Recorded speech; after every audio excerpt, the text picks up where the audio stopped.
Salom salom qadrdonlar. Sahnada yana orxideya.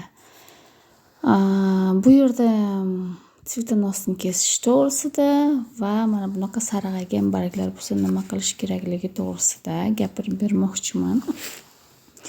Agar orxideyani tsvetonosi mana bunga o'xshab oxirigacha sarg'ayib quriydigan bo'lsa, nima qilish kerak?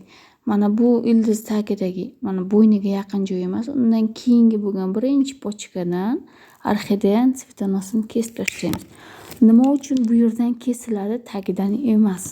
Chunki poliv qilgan paytingizda yoki oprizgvis qilganingizda yoki orxideyangizni cho'miltirgan vaqtingizda mana shu yerga suv tushishi mumkin. Mana bu yerga tushgan suv chirishga olib kelib, bo'ynida chirish paydo qilishi mumkin.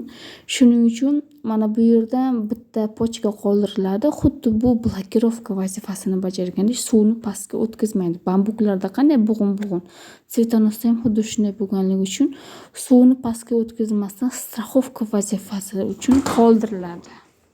Endi bargini sarg'ayish haqida gapiraman. Bargi mana bunaqa sarg'aysa, o'zini yeb, mana bunday suvni shimib sarg'ayadigan bo'lsa, bu unchalik strashni hisoblanmaydi. Lekin bu yerda ikkita barg sarg'aygan. Lekin anchadan beri bu barg sarg'ayishni boshlayapti. Birdaniga sarg'aymadi. Agar qattiq bolachka bo'ladigan bo'lsa, birdaniga 2-3 ta barglar sarg'ayib, mana bu yerlarda ham sarg'ayishlar sezilishni boshlanadi. Meni hozir bu yerda bitta ehtimolim, mana bu yerda barglarni ildizi tarafdan juda ham ko'p nima deydi, ildizlar chiqqan, tsvetonos chiqqan. Shuni hisobiga mana bu bargda pitaniya kam qolgan bo'lishi mumkin yoki может быть men bilmaganim uchun bargni orasida bironta qora bir narsa bo'lishi mumkin. Geniyenim buni hozir ochib ko'rib, aniqlab sizlarga ko'rsataman.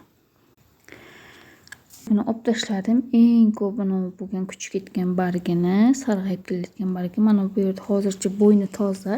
Hech qanaqa qora joyi yoki chirish joyini ko'rmadim.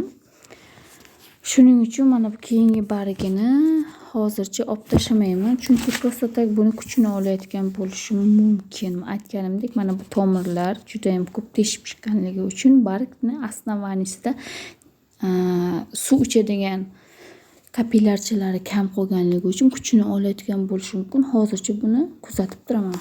Mana shu ahvolda qoldiramiz bugungi geroinyamizni.